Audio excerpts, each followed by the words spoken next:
You ask Tiger to solve. This deals with linear equations with one unknown. The final result is x equals 6. Let's solve it step by step. Simplify the expression.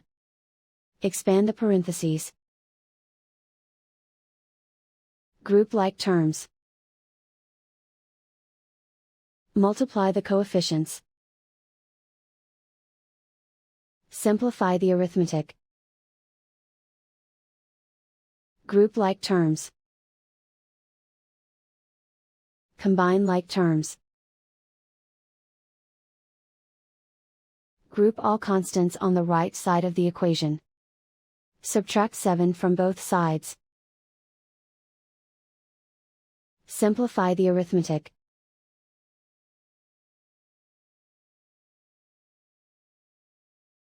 Isolate the x. Divide both sides by 6. Simplify the fraction. Find the greatest common factor of the numerator and denominator.